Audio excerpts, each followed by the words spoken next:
वृश्चिक राशि वाले बंधु, आप सभी का बहुत बहुत स्वागत है, हृदय से अभिनंदन है आपके अपने चैनल वैदिक मंथन भिंड यूट्यूब चैनल में। तो वृश्चिक राशि वालों, जरा ध्यान से सुनिए। आने वाले 3 से 5 दिनों में आपको बहुत सावधान रहना है।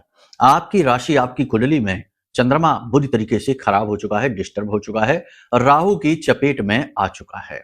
अब ऐसी स्थिति में आपको अपने चंद्रमा को बचाने के लिए कुछ जरूरी उपाय क्रियाएं करने होंगे। लेकिन चंद्रमा की इस स्थिति में पहुंचने से, शुक्र का मंगल और सूर्य के साथ बैठने से, केतु का एक्टिवेट हो जाने से आपके जीवन में 3-4 प्रकार की निगेटिव घटनाएं जरूर घटित होगी।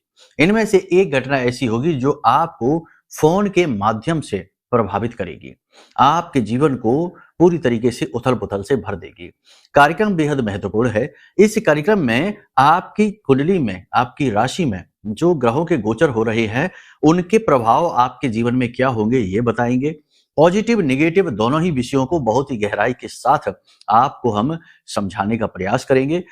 इन सब के साथ साथ आपके जीवन की 5 बड़ी भविष्यवाणियां जो अगले 3 से 5 दिनों में घटित होंगी, इसके विषय में भी आपको बताएंगे और आपके खुद के व्यक्तिगत जीवन के बारे में कुछ जरूरी रहस्य, कुछ जरूरी बातें और जरूरी सलाह भी देंगे।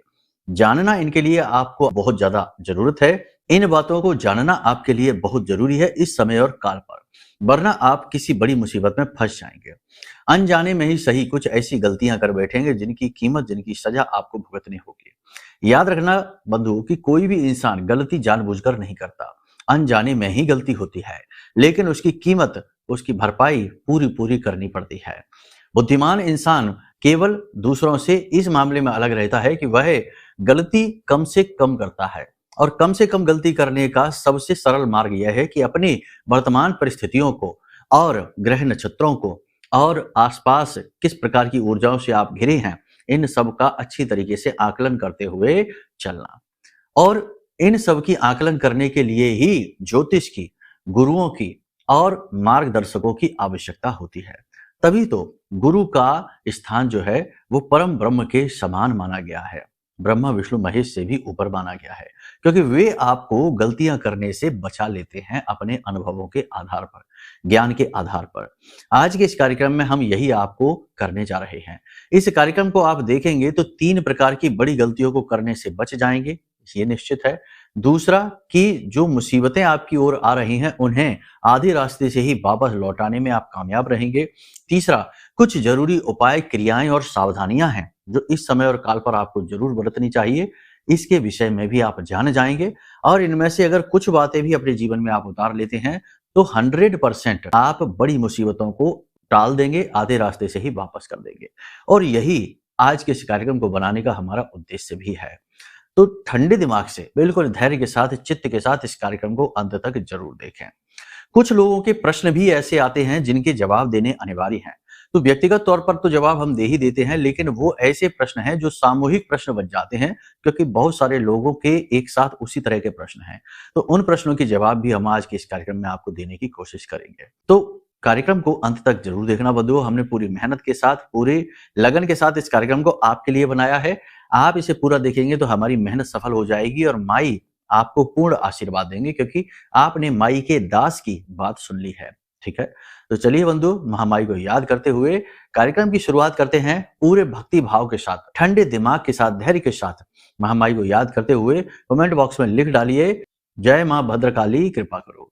महामाई निश्चित तौर पर आपके ऊपर कृपा कर रही हैं, तभी आपको स्टेप बाय स्टेप गाइड करते हुए कार्यक्रम प्राप्त हो रहे हैं। आपके जीवन में भी तरह तरह से आपको सपोर्ट प्राप्त हो रहा है।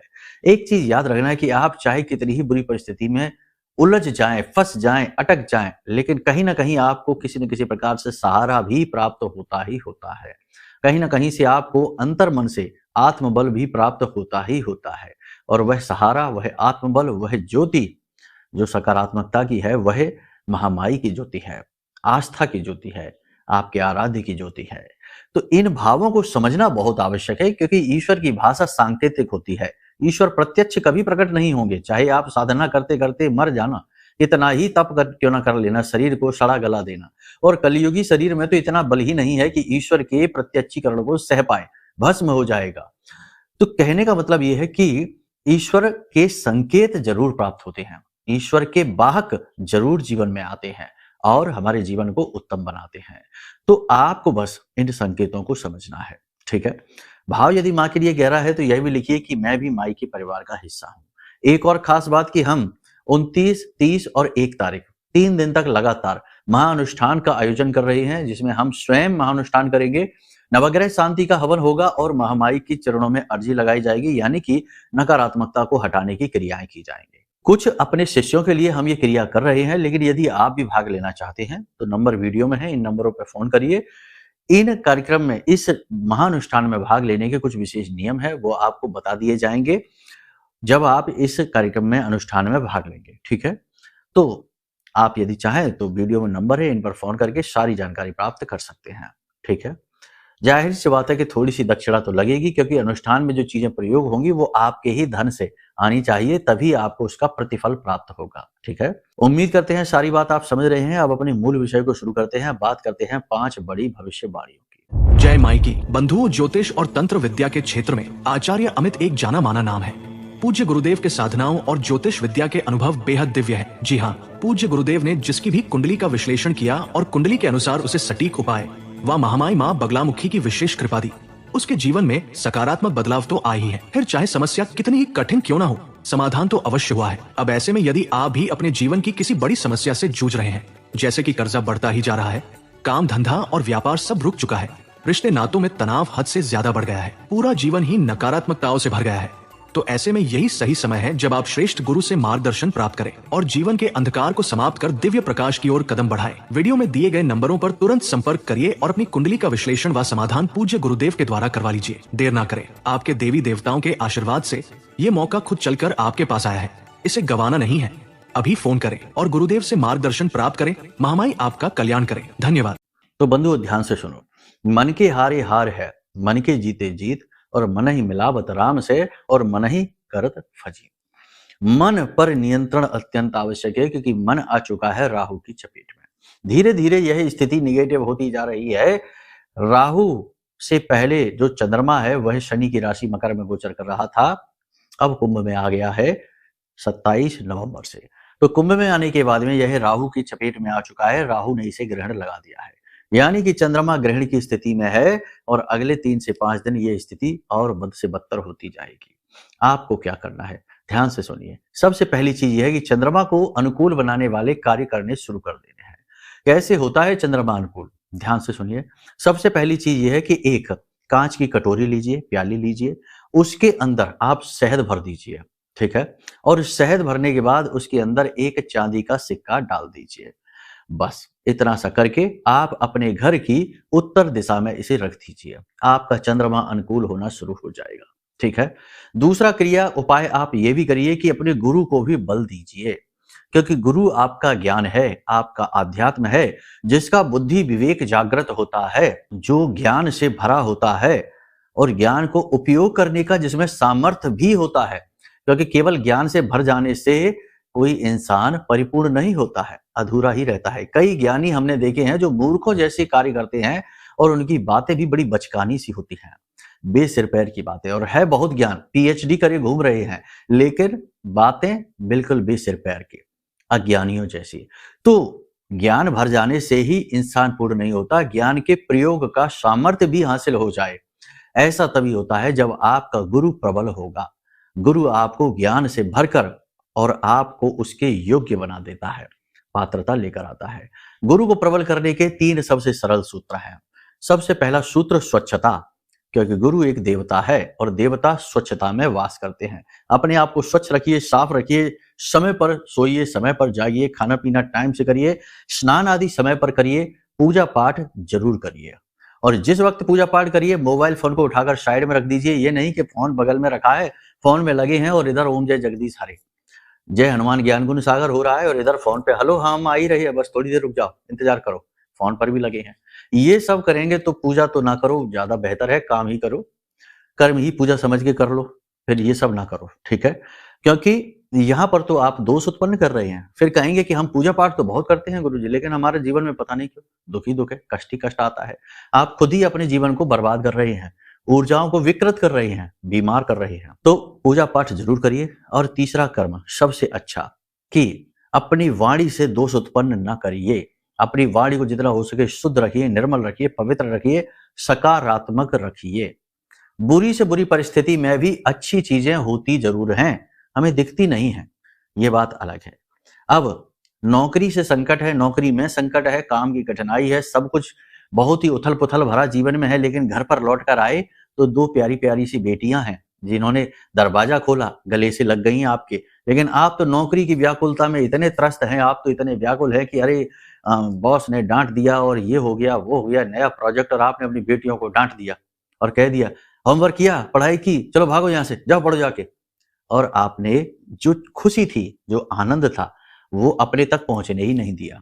तो यही तो हम आपसे कहना चाहते हैं कि बुरी से बुरी परिस्थिति में भी अच्छी चीजें होती हैं। जीवन हमेशा अच्छी और बुरी चीजों के संतुलन से ही चलता है।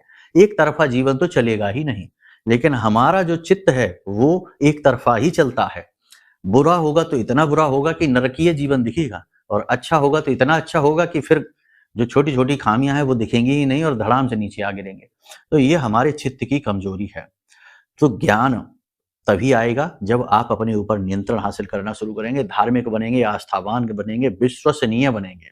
हर चीज में अविश्वास करेंगे, हर एक को शक की नजर से देखेंगे, ये चोर है, ये चोर है, सरकार खराब है, देश खराब है, वातावरण खराब है, कलयुग खराब है। सब कुछ अगर खराब ही है तो आप भी तो खराब ही हुए ना, फिर आप कहां से अच्छे हो गए? ऐसा तो है नहीं कि गटर में जाकर गिरोगे और वहां से साफ सुथरे निकलोगे, आप भी खराब होकर ही निकलोगे। तो ऐसा नहीं है। ये मानसिकताएं जो है ना आजकल की, इनको देखकर सुनकर हंसी आती है। जो इस तरीके की बातें लोग करते हैं, इनकी अल्पमति पर तरस आता है कि कैसे लोग हैं। इनको 10-5 जन्म और लगेंगे, 10-20 जन्म और लगेंगे उस बुद्धि तक पहुंचने पर, जब ये ईश्वर को समझेंगे, अध्यात्म को समझेंगे, खुद के बोध में आएंगे, स्व के बोध में आएंगे।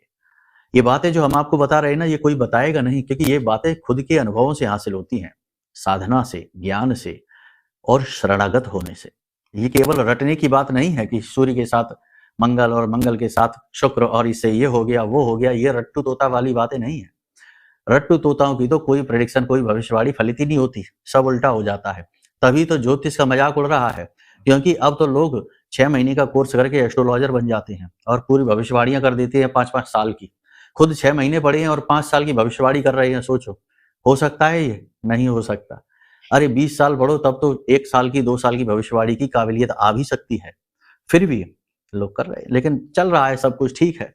तो कहने का मतलब ये है कि हमारी बातें हो सकता है कि आपको लग रही हो कि कहाँ जा रहे हैं, क्या कह रहे हैं, कुछ समझ में नहीं आ रहा। इसलिए समझ नहीं आ रहा क्योंकि अभी आप अविद्या से घिरे हुए हैं। जो विद्या से घिरा होगा उसे तो हमारी बातें स्वर्ण के समान लगेंगी। इसीलिए तो हमारे पुरखे पूर्वजों ने कहा गया है कि हीरे की परख जौहरी ही जानता है। तो जौहरी बनेंगे तो हीरा परख में आएगा। हम ये अपनी तारीफ नहीं कर रहे हैं, हम तो केवल वो कह रहे हैं कि जो बात आधारभूत है, जीवन के आधार हैं, उनके साथ चलेंगे तो जीवन स्थिर रहेगा। अच्छा होगा, बुरा होगा, लेकिन स्थिर होगा, डावाडोल नहीं होगा, घबराहट नहीं होगी, बिलबिलाहट नहीं होगी, अकुलाहट नहीं होगी। खैर, यहां तक सारी बात आपने समझ ली। अब बात समझो, 2-3 चीजें हैं जो जीवन में घटित होंगी, संभल के चलना है। पैसा किसी को भी नहीं देना है। फालतू इन्वेस्टमेंट के प्लान, योजनाओं में एक्टिवेट नहीं होना। 6 महीने में पैसा डबल, कोई आ गया, लो भैया यहाँ पे पैसा लगा दो, 6 महीने में डबल हो जाएगा। ये शेयर, ये मार्केट और ये इन्वेस्टमेंट, ये वो बहुत चलता है ये सब समाज में। और लोग 6-6 महीने में दूसरों को अमीर बनाने में लगे हुए हैं और खुद नहीं बन पाए अमीर कभी भी। इन चक्करों में नहीं पड़ना है, ठीक है? अपनी मेहनत, अपने पुरुषार्थ, अपने आत्मबल, अपनी क्रियाबल पर विश्वास रखिए, ठीक है? पैसे वाला बनना लिखा है, करोड़पति बनना लिखा है, कोई माई का लाल रोक नहीं पाएगा, बनकर ही रहोगे। और नहीं बनना लिखा है तो कितना भी कुछ कर लेना, नहीं बन पाओगे। तो उस पर भरोसा रखो, उससे कहो कि प्रभु जो ठीक लगे वो देते जाओ, हम तो अपना मेहनत, अपना प्रयास करेंगे। उल जलूल ऊट पटांग काम करेंगे तो फंसेंगे, सीधी सी बात है। शॉर्टकट आपके जीवन में नहीं है, किसी और के जीवन में होगा। कोई बन गया होगा रातों रात करोड़पति, कोई बन गया होगा लॉटरी का टिकट लेके करोड़पति। आप नहीं बन पाएंगे। आप जब जब ऐसे कार्य करेंगे, मुंह की खाएंगे, औंधे मुंह जमीन पर गिरेंगे, ठीक है? तो ये क्विक रिच स्कीम्स आपके पास आए नहीं, कोई पैसा उधार मांगने आए नहीं, अपनी कोई भी योजना, भविष्य की कोई प्लानिंग, आप ये दुकान खोलने वाले हैं, फैक्ट्री खोलने वाले हैं, ये चेंज करने वाले हैं, नई गाड़ी लेने वाले हैं, प्रॉपर्टी देख ली है, बस बयाना देने जा रही हैं, खरीदने वाले हैं, ये बातें बिल्कुल बेसिर पैर की हैं। इन्हें करना बंद कर दो, किसी से मत बोलो। जब चीजें हो जाएंगी खुद ब खुद दिख जाएगा, ठीक है? यानी अपनी निजी बातें, व्यक्तिगत बातें नहीं, अपने दुखड़े, अपने रोने, यानी अपनी जो रिश्तों की मर्यादा होती है ना, रिश्तों का मान रखना है। ये नहीं कि घर में खटपट हुई जीवन साथी के साथ और बाहर जाकर अपने दोस्त, अपने मित्र, अपने हितैषी जो आपके बने हैं उन्हें जाकर बता दिया, बाद में खिल्ली उड़ रही है। नहीं, जीवन को नियम के साथ चलना है लेकर, ठीक है। पैसे को संभाल कर रखना है, मुट्ठी में रखना है। आने वाले समय में आपको आपके पैसे की जरूरत पड़ेगी, उस वक्त आपको पैसा मिलेगा नहीं। लेने वाले ले लेंगे, बाद में आपको देंगे नहीं। जब आप मांगेंगे तो बुराई हो जाएगी। ये काम नहीं करना, पैसा नहीं देना किसी को, ठीक है। इसी के साथ साथ अपने दाम्पत्य जीवन और प्रेमी जीवन को सही तालमेल के साथ लेकर चलिए। किसी तीसरे व्यक्ति की सलाह आपके जीवन को, यानी प्रेमी जीवन को भी और दाम्पत्य जीवन को भी खराब कर देगी। एक दूसरे पर विश्वास, अपने ऊपर स्वयं पर विश्वास और दूसरे की परिस्थिति को समझते हुए कार्य करेंगे तो सब कुछ अच्छा रहेगा। मन आपका खराब होगा, मन बहकेगा, प्रेम संबंध बन सकते हैं, अनैतिक प्रेम संबंध, विवाहितर प्रेम संबंध और काम वासना मन में बढ़ने की वजह से, वासनाएं मन में बढ़ने की वजह से भले बुरे का ज्ञान कमजोर पड़ जाएगा और गलत निर्णय लेकर फंस जाएंगे। तो वासनाओं में नहीं बहना है, उल्टी सीधी चीजें, उल्टी सीधी हरकतों पर ध्यान जाएगा जरूर, लेकिन वहां से वापस लेकर आना है। भगवान श्री कृष्ण गीता में क्या कहते हैं? अर्जुन कहते हैं कि भगवान, पूजा पाठ में मन तो लगता ही नहीं, ध्यान में समाधि में मन तो लगता ही नहीं, भगवत चिंतन में मन तो लगता ही नहीं, तो कैसे भगवान का चिंतन करें? तो भगवान कहते हैं कि इसका कोई इलाज नहीं है, मन को लगाओ, मन तो भागेगा, वो तो जंगली घोड़े के समान है, उसे खींचकर फिर वापस लाओ, फिर खींचकर वापस लाओ, फिर खींचकर वापस लाओ। करत करत अभ्यास के जड़मत होति सुजान। आप अभ्यास करते रहिए, एक दिन ऐसा आएगा कि मन भागना बंद कर देगा। आप जो कहेंगे वही मन करेगा, वही होगा जितेंद्रिय की स्थिति आपके लिए। तो आपको भी वही करना है, अपने मन की गति पर काबू पाना है, उल्टी सीधी जगह विषय वासनाओं में डूबना नहीं है। विचारों को जितना हो सके सीमित रखिए, लिमिटेड रखिए, जरूर से ज्यादा सोचना नहीं है। और इस समय आपके जीवन में क्या महत्वपूर्ण है उस पर आपको ध्यान देना है। जिनके विवाह की बात चल रही है, चर्चाएं चल रही हैं, अगले 3 से 5 दिनों में ठहर पाए, ये मुश्किल है। चर्चा बनी ही रहेगी और विवाह जो रिश्ता है वो बात खराब भी हो सकती है, तो थोड़ा सा यहाँ पे आपको सावधान रहना है, ठीक है ना। समय से पहले किसी को ये बातें बतानी नहीं है। गलत लोगों की, गलत संगत की और गलत विचारों की अपने जीवन में जगह नहीं देनी है। गलत लोगों से दूर रहना है। गलत लोगों से मतलब ये है कि ऐसे लोग जो कुछ नहीं करते जीवन में, बस शिकायतें करते हैं, हर चीज बुरी है, इनसे दूर रहना है। ऐसे लोग जो हमेशा दूसरों का बुरा चाहते हैं, हमेशा दूसरों के काम में बुराई ढूंढते हैं और उन्हें नीचा दिखाने की कोशिश करते हैं, इनसे दूर रहना है। और ऐसे लोग जो हमेशा दुखड़े रोते रहते हैं, यानी वो दुनिया में सबसे बड़े भुक्तभोगी हैं, हमेशा रोना ही रोते रहते हैं, ऐसे लोगों से दूर रहना है। निगेटिव लोगों से दूर रहना है, जो गलत काम करते हैं उनसे दूर रहना है। गलत विचारों से, अपने लिए भी कभी मन में गलत विचार लेकर नहीं आना है, पॉजिटिव रहना है। और सबसे बड़ी बात यह है कि अपने आप को पॉजिटिव रखने के लिए धर्म से जुड़ जाइए, भगवान के सुंदर सुंदर भजन सुनिए। एक हमने महामाई का भजन गाया है, माई के चरणों में अर्पित किया है, लिंक वीडियो के डिस्क्रिप्शन में है। आप चाहें तो इस कार्यक्रम को सुनने के बाद उस भजन की लिंक पर क्लिक करें और उस भजन को भी सुनें। आपका मन प्रसन्न हो जाएगा, मन आपका तृप्त हो जाएगा, क्योंकि पूरे भक्ति के भाव से हमने उसे पूरे मन से गाया है। तो आप भजन सुनिए, प्रवचन सुनिए, संतों की वाणी सुनिए, इससे मन शांत होता है, गति धीमी होती है और चंद्रमा अनुकूल होता है। नींद लेने में आपको परेशानी आएगी तो थोड़ा सा ध्यान करते हुए सोना है। नींद की विधि हमने आपको एक बताई थी, जो ध्यान की विधि है, योग निद्रा की विधि है, कुछ आप उसे करके देखिए, यानी आंख बंद करके लेट जाइए और उस समय और काल को याद करिए जब जीवन में आप बहुत ज्यादा प्रसन्न थे, बहुत ज्यादा खुश थे। उस समय काल को याद करिए, उस पल, उस अवसर को जियो, ठीक है, भावनाओं के तौर पर, और आप सो जाइए, नींद आ जाएगी जल्दी से आपको। अंदर ही अंदर आप व्याकुल होगे, अंदर ही अंदर घमासान होगा, लेकिन बाहर से आप कूल दिखाई देंगे, काम दिखाई देंगे, लेकिन छोटी छोटी बातों पर आप क्रोध करेंगे, चिड़चिड़ाएंगे, ये बात अलग है। देखने वाले को लगेगा कि आप बिना मतलब में ओवर रिएक्ट कर रहे हैं, इससे रिश्ते आपके खराब होंगे। आपको गले में, कान में तकलीफ हो सकती है, गले में किसी प्रकार का इन्फेक्शन हो सकता है, दर्द हो सकता है, कान में दर्द हो सकता है।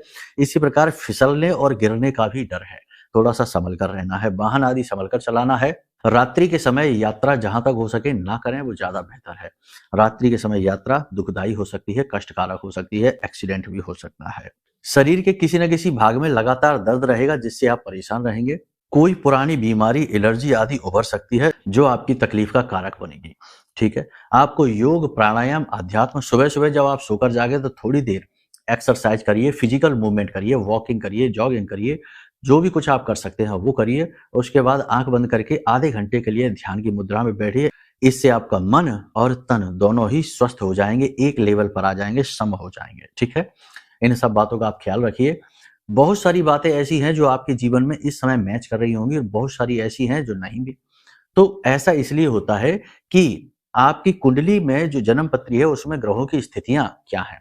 अगर आपकी जन्म पत्री में कोई पाप ग्रह योग बना है तो आप लंबे समय से दुखी होंगे और सुख का मार्ग नहीं मिल रहा होगा, संघर्ष समाप्त नहीं हो रहा होगा।